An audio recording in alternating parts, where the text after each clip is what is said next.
해마다 성탄절 이브가 되면 차가 굉장히 막힙니다. 그래서 잘못 진입하면 30m, 50m 못 움직이고 1시간 정도 머무를 때가 허다하게 있습니다. 그래서 성탄 전야 행사를 하노라면 회사에서 퇴근하고 출근한 분들은 회사에서 퇴근하고 오는 분들 교회 오는데 2시간, 3시간, 4시간 걸려서 자기 행사 참석도 못하고 구경도 못하고 그냥 왔다가 귤만 몇 개 먹고 가는 경우 허다하게 있습니다. 올해는 그런데 주일과 성탄절이 일요일과 월요일로 이렇게 이어져 있어서 그래서 참 좋습니다. 성탄절 발표회도 주일 오후에 오늘 오후에 할 수 있어서 굉장히 좋습니다. 아마 지각하는 분은 없을 것입니다. 해마다 절기 때가 되면 교회 목사님들은 고민하는 것이 있습니다. 뭐냐 하면 무슨 말씀을 본문으로 오늘 전해야 하나 그런 고민입니다. 해당 절기 때 그냥 전하면 되지 않겠느냐 이렇게 생각할 수 있겠지만 이미 그 말씀들은 작년에, 재작년에, 재작년에 그 본문으로 전했기 때문에 또 그 본문을 들고 올 수 없기 때문에 그래서 고민합니다. 같은 본문 또 전하기도 어렵고 그렇다고 마땅한 본문 찾기도 어렵고 그래서 고민합니다.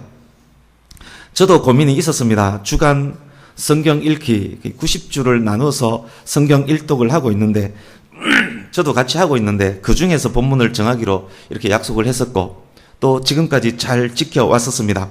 그렇지만 이번 주 읽기로 약속된 이사야서 25장에서 40장 안에는 성탄절에 전할 만한 예수님 탄생과 직접 관련된 말씀은 없어 보이기에 그래서 고민이 더 컸던 것입니다. 그렇지만 본문을 정했습니다. 성탄절 절기에, 대강절 절기에 일반적으로 전하는 본문은 아니지만 그래서 성탄절 이렇게 반짝반짝하는 이런 분위기와 맞지 않을 수는 있지만 그렇지만 구속사적 큰 틀에서 보면 오히려 오늘 본문이 더 성탄절 메시지, 대강절 메시지로 은혜가 될 것이라고 생각합니다. 함께 읽었던 본문은 37장 3절이지만 사실은 36장에서 37장 전체가 본문입니다.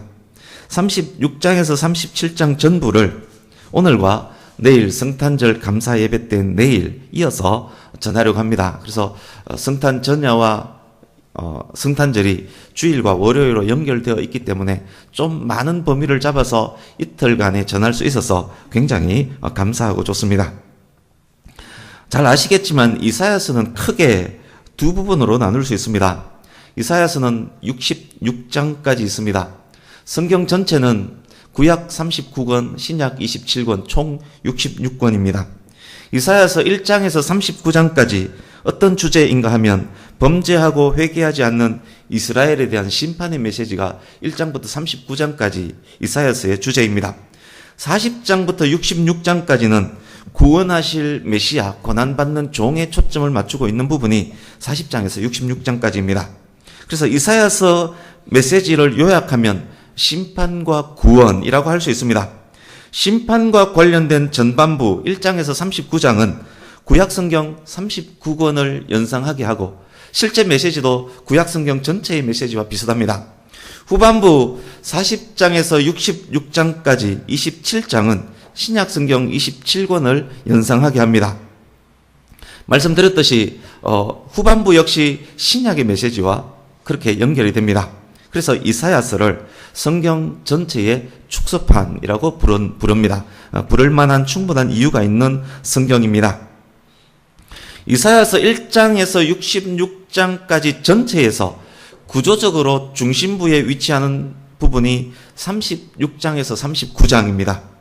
구조적 중심에 위치하면서 이 36장에서 39장이 문학적으로 신학적으로 앞부분과 뒷부분을 자연스럽게 연결하고 있습니다. 성탄절까지 2시간 동안 나눌 본문 36장에서 37장은 구조적 중심부 중에서도 중심부입니다. 본문의 이야기가 이사야서 전체의 중심이 될 수 있다는 말씀입니다. 본문의 이야기가 구약과 신약을 연결하는 이야기가 될 수 있다는 말씀입니다. 본문의 이야기로 성경 전체를 압축 요약할 수도 있다는 말씀입니다. 구약과 신약을 구분하는 핵심 사건이 무엇이냐? 핵심 사건은 하나님이 인간이 되신 성육신의 사건입니다. 본문의 이야기가 그래서 구약과 신약을 구분하고 연결하는 이야기가 될 수 있다는 말씀인데, 그렇다면 본문의 이야기는 또한 예수님의 탄생과 밀접하게 연결될 수도 있습니다. 그렇게 기억하시고 예수님 오신 성탄절 메시지로, 그리고 성탄절을 기다리는 대강절의 메시지로 오늘과 내일 말씀에 집중하셔서 함께 은혜 받기를 바랍니다. 오늘 읽었던 본문 37장 3절을, 그 전체를 방금 제가 말씀드렸던 그것을 기억하시고 한 번 더 37장 3절 한 번 더 읽어보겠습니다. 시작. 그들이 이사야에게 이르되 히스기야의 말씀이 오늘은 환난과 책벌과 능욕의 날이라 아이를 낳으려 하나 해산할 힘이 없음 같도다. 아멘. 읽었지만 이 등장인물에 히스기야 왕이 나오고 이사야 선지자가 나옵니다. 본문은 히스기야 왕 때 그리고 이사야 선지자가 활동할 때의 일입니다. 그런데 본문 현재의 상황이 지금 굉장히 심각합니다. 환난의 날이고 책벌 원어상 책망, 견책, 징계라는 의미입니다. 책벌의 날이고 능욕, 그러니까 모욕과 불명예를 당하는 능욕의 날입니다. 이어서 환난, 책벌, 능욕 이 상황을 비유적으로 표현한 말이 있습니다. 만삭이 되었는데 해산할 날이 되어서 진통은 심한데 아이를 낳아야 하는데 낳을 힘이 없습니다. 요즘이라면 병원에서 수술하면 간단하지만 이것이 BC 700년경의 상황이라면 어떻게 해야 합니까? 방법이 없습니다. 무슨 방법이 있겠습니까? 인간의 힘과 능력으로는 방법이 없습니다. 이대로 시간이 흐르면 출산은커녕 산모도 태아도 태 속의 아이도 죽을 수밖에 없습니다. 비탈길에서 찌개에 짐을 한 짐 가득 실어서 비탈길에 찌개를 받쳐 놓습니다. 그리고 그것을 만만히 보고 그것을 메려고 찌개 안으로 들어가서 일어서는데 무게가 너무 무겁습니다. 꼼짝달짝도 할 수 없습니다. 일어설 수도 앉을 수도 없습니다. 다리는 후들들 떨립니다. 받치려면 비탈길이라서 잘못하면 넘어집니다. 꼭 이런 상황입니다. 자칫하면 넘어져서 크게 다칠 수 있습니다. 그 경험을 해본 분은 아마 만삭이지만 낳을 힘이 없어서 아이를 낳지 못하는 이 경험, 이것과 비슷하지 않을까 그런 생각을 해봅니다. 본문의 이야기는 이런 절박하고 안타깝고 대책이 없는 상황 속에서 일어났던 이야기입니다. 무슨 내용인지 이제 36장부터 확인해 보겠습니다. 36장 1절 보십시오.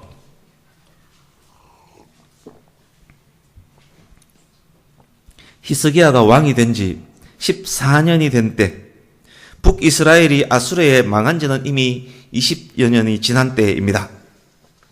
당시 패권국인 아수르에서 사네립이 왕일 때의 이야기입니다. 사네립은 BC 705년부터 681년까지 황제였던 사람입니다. BC 701년 사네립이 유다를 침공했습니다. 나라의 견고한 성읍들을 이미 다 접수했습니다. 2절입니다. 예루살렘 남서쪽에 있는 라기스라는 성을 공격 중이던 사네립이 여기 랍사게는 사람 이름이 아니라 아수르의 야전군 총사령관 직책 이름입니다. 사네립이 랍사게에게 대군을 내주면서 예루살렘의 히스기야에게 가라라고 명령합니다. 예루살렘을 향하던 랍사게가 예루살렘 서쪽 빨레트로 가는 큰 길가 위 저수지 수로 옆에 주둔하고 있습니다. 지금 좀 복잡해서 표준 세번역 성경을 제가 인용을 했는데 빨레트로 가는 큰 길가 위 저수지 수로 옆이라는 뜻입니다. 거기에 주둔하고 있었습니다. 이 장소는 내일 성탄절 설교에도 나오니까 잘 기억하셔야 합니다. 정리하면 이런 상황입니다. 유다 대부분 지역은 아수르 군대에 의해서 무너졌고 아직 점령되지 않은 예루살렘은 사실상 포위된 상황이고 설상가상으로 아수르 야전 총사령관이 이끄는 대군은 예루살렘 코앞에 지금 그 빨레트에 주둔 중에 있습니다. 살아남은 유다의 피난민들은 예루살렘 성에 몰려들어 성 안에서 웅크리고 겨우 목숨 부지하고 있는 그런 상황입니다. 3절입니다. 그때 히스기야 왕이 왕궁의 최고위 관리였던, 요즘으로 말하면 아마 총리, 장관, 수석, 이 세 사람을, 엘리야김, 셈나, 요아 이 세 사람을 랍사게가 주둔하고 있는 곳에 사신으로 보냅니다. 4절에서 10절입니다. 히스기야가 보낸 사신 3명에게 대왕인 아수르의 왕이 하신 말씀을 히스기야에게 가서 전하라 라면서 랍사게가 한 말이 4절에서 10절입니다. 현실감 있게 한 말을 표현하면 이렇게 됩니다. 항목은 두 항목입니다. 첫 번째 어떤 내용이었느냐? 히스기야에게 가서 이렇게 전하라 라면서 이야기합니다.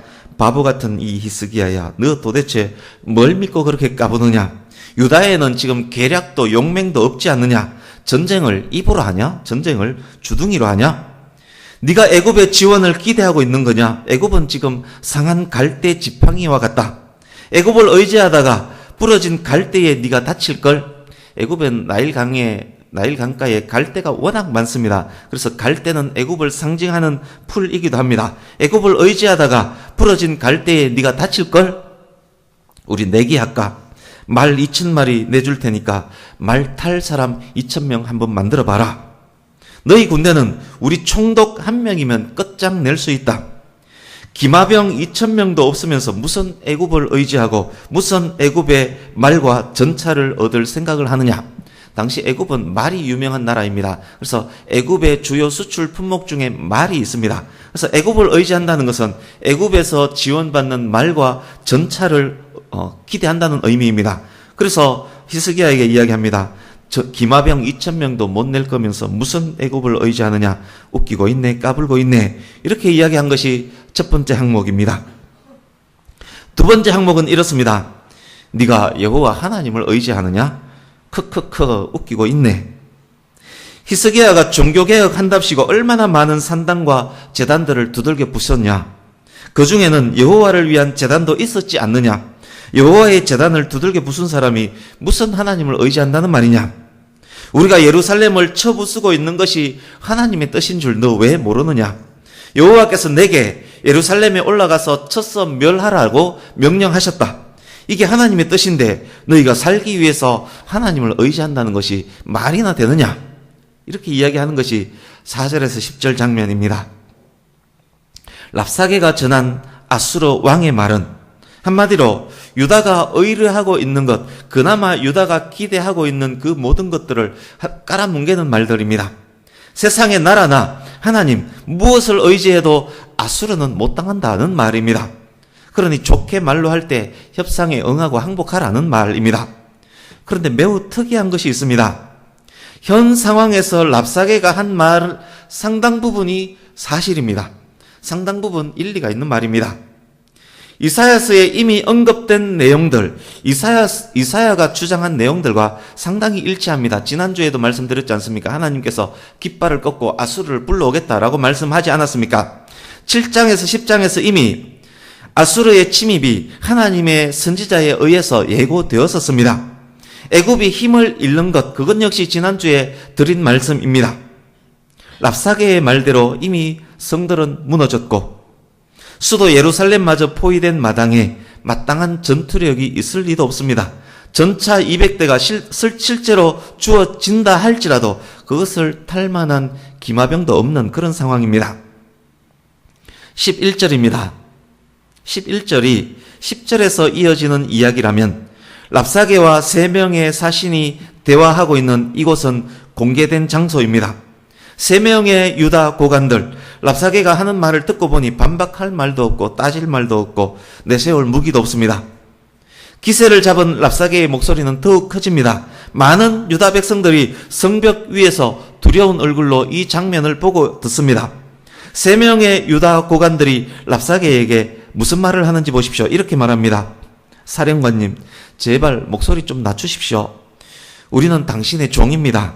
종들도 아람 말을 할 줄 알기 때문에 제발 아람 말로 이야기해 주십시오. 히브리 말로 하면 우리 백성들 다 듣습니다. 제발 히브리 말로 말씀하지 말아 주십시오. 당시 아수르는 아람어를 제국의 공용어로 사용하고 있었습니다. 그래서 유다의 대표라는 사람들이 할 수 있는 말이라고는 히브리 말로 하지 말고 아람 말로 해 주십시오. 우리 백성들 다 듣습니다. 제발 제발. 이것밖에 할 수 없는 그런 상황입니다. 12절입니다. 그 소리를 들은 랍사게 이렇게 말합니다. 헛소리하고 있네. 우리 왕이 너희 3명에게만 말하라고 나를 이곳에 보낸 줄 아느냐? 조만간 포위된 성 안에서 쫄쫄 굶다가 결국 자기들의 배설물이라도 먹고 마셔야 하는 저 사람들에게도 말하라고 나를 보냈다. 이렇게 말합니다. 이제 13절에서 20절입니다. 랍사게의 두 번째 말입니다. 이젠 벌떡 일어서서 더 또박또박한 히브리 말로 성 위의 백성들이 들을 수 있는 큰 소리로 말합니다. 이렇게 말합니다. 역시 두 개의 항목입니다. 첫 번째 항목, 유다 백성들이 듣게끔 히브리 말로 합니다. 아수르 대왕의 말씀을 들으라. 너희들 히스기야에게 속지 마라. 히스기야는 너희들을 구원할 수 없다. 하나님을 신뢰하라. 하나님이 우리를 지킨다. 아수르가 우리를 얻지 못한다. 히스기야가 그딴 소리 아무리 해도 믿지 마라. 거짓말이다. 하나님도 유다를 지킬 수 없다. 너희들도 알지 않느냐? 아수르 왕의 손에서 자기 땅을 지킨 신은 아무도 없다. 하맛, 아르밧, 지금까지 점령한 지역들입니다. 하맛, 아르밧, 스발와임 등등 그곳 백성들이 섬기는 신들 아수르 대왕 앞에서 땅을 다 내주더라. 이 세상에서 아수르로부터 자기 땅을 지킬 신은 없다. 여호와도 마찬가지지 않느냐? 이미 20여 년 전에 여호와를 섬기는 북이스라엘을 여호와께서 아수르 왕에게 내주지 않았느냐? 그런 여호와가 무슨 수로 예루살렘을 지킨단 말이냐? 이제 두 번째 항목은 이렇습니다. 좁은 성 안에서 너희들 먹고 살기 너무 힘들지? 배설물 먹으며 연명하는 사람 많지? 너희들 고향으로 가고 싶지? 유다 백성들아, 아수르의 대왕께서 너희들에게 전하라고 하신 말씀이 있다. 항복하고 내게로 오면 각자의 포도원, 각자의 무화과, 각자의 우물물로 돌려보내겠다라고 하셨다. 너희들이 원한다면 아수르로의 이민도 허락해서 아수르에서 잘 먹고 잘 살게 해주겠다 하셨다. 랍사게는 매우 영악했습니다. 유다가 의뢰하는 하나님에 대한 불신을 조장하면서 나름의 신학을 동원해서 히스기야의 개혁을 왜곡하고 이사야가 행한 설교를 취사 선택해서 하나님의 뜻을 덜먹이며 하나님의 뜻을 왜곡하고 절반의 진실로 고도의 심리전을 펴서 히스기야 왕과 백성들 간 이간질을 시키며 먹고 마시는 것으로 고통당하는 유다 백성들을 먹고 마시는 것으로 미혹하고 있습니다. 매우 교만했습니다. 대놓고 하나님을 모독합니다. 랍사게의 이 전략 전술을 보니까 무슨 생각이 납니까? 아담과 하와를 유혹한 뱀의 전략 전술과 거의 동일합니다. 40일 금식하면서 줄이신 예수께 사탄이 다가와서 시험할 때 그 시험 항목과 거의 동일합니다. 뿐만 아닙니다. 요즘 이단과 사이비들이 하는 전략 전술과 거의 동일합니다. 어쨌건 엄청난 시험이 히스기야와 유다 백성에게 닥쳐왔습니다. 한 가닥의 빛도 희망도 보이지 않습니다. 이제 21절, 22절입니다. 그러나 성 위의 백성들은 히스기야 왕의 명령에 따라서 랍사게에게 어떤 대답도 대꾸도 하지 않습니다. 이것은 우리에게 지혜일 수 있습니다. 사탄의 세력들이 이런 식으로 이렇게 공략할 때 입을 닫고 가만히 있는 것도 매우 지혜로운 일일 수 있습니다. 3명의 고관들이 왕에게 돌아가서 랍사게와 한 그 대화 내용을 왕에게 보고합니다. 이제 37장 1절입니다. 그 이야기를 들은 히스기야 옷을 찢고 굵은 베옷을 입고 성전으로 올라갑니다. 협상하러 갔었던 3명의 고관들과 유다의 어른 제사장들도 굵은 베옷을 입습니다. 이것은 탄식과 회개와 겸손의 모습입니다. 구원을 바라는 자들의 겸비한 모습입니다. 히스기야가 베옷 입은 히스기야가 베옷을 입은 그 사신들을 이사야에게 이번엔 보냅니다. 왕이 직접 갈 수도 있었지만 왕은 성전에서 기도해야 할 것이기 때문에 이제 신하들, 아까 랍사게에 갔었던 그 신하들을 이사야 선지자에게로 보냅니다. 이사야에게 전해진 히스기야 왕의 말은 이렇습니다. 오늘은 환난과 책벌과 능욕의 날입니다. 아이를 낳으려 하나 해산할 힘이 없습니다. 랍사게가 아수르 왕의 명에 의해 살아계신 하나님을 모욕했습니다. 하나님께서 랍사게가 하는 말을 들으셨을 것이니 그들을 심판하실 것입니다. 선지자여, 예루살렘 성 안에 남아있는 이 백성들을 위해 기도해 주십시오. 이게 히스기야가 사신들을 이사야에게 보내면서 한 말입니다. 다윗의 후손 히스기야가 처한 상황, 남아있는 하나님의 백성들이 처한 상황이 지금 이와 같습니다. 인간의 힘으로 할 수 있는 것은 아무것도 없습니다. 이 상태가 지속되면 살아남을 자 아무도 없습니다. 남은 백성 한 명도 없을 것입니다. 인간 스스로 이 사슬을 끊고 나갈 수 없기에 하나님을 바라보고 하나님 앞에 엎드려 탄식하며 회개하며 기도합니다. 그것 외에 아무것도 할 수 없습니다. 여러분, 이 상황에서 승리의 가능성은 있습니까? 이 상황에서 만삭의 산모는 해산할 수 있습니까? 타락한 인간의 상황은 이와 같았습니다. 아무것도 할 수 있는 것 없었습니다. 죄의 권세가, 사탄의 권세가 인간의 수족을 튼실한 수갑으로 꽁꽁 채웠습니다. 벗어나려고 하지만 인간의 타락한 본성이 그 소나기에서 벗어날 수가 없습니다. 아담과 하와를 미혹했던 사탄이 먹음직스럽고 보암직스럽고 탐스러운 것으로 하염없이 유혹합니다. 인간이 아담 안에서 이미 타락했기 때문에 그 누구도 그 유혹을 이겨낼 수가 없습니다. 모든 인간은 죄의 사슬에 그렇게 칭칭 감겨져 있습니다. 아이를 낳으려 하지만 해산할 힘이 없습니다. 여러분, 본문 속 유다 백성들과 같은 상황에서 그런 상황으로 죽을 수밖에 없는 인간들이 이 상황에서 벗어날 수 있는 방법이 있을까요? 우리 이사야서 9장으로 잠깐 가보겠습니다. 9장.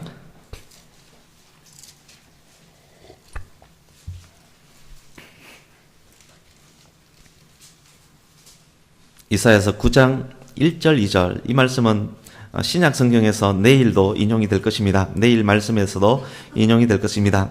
이사야서 9장 1절 2절 같이 읽어봅니다. 시작. 전에 고통받던 자들에게는 흑암이 없으리로다.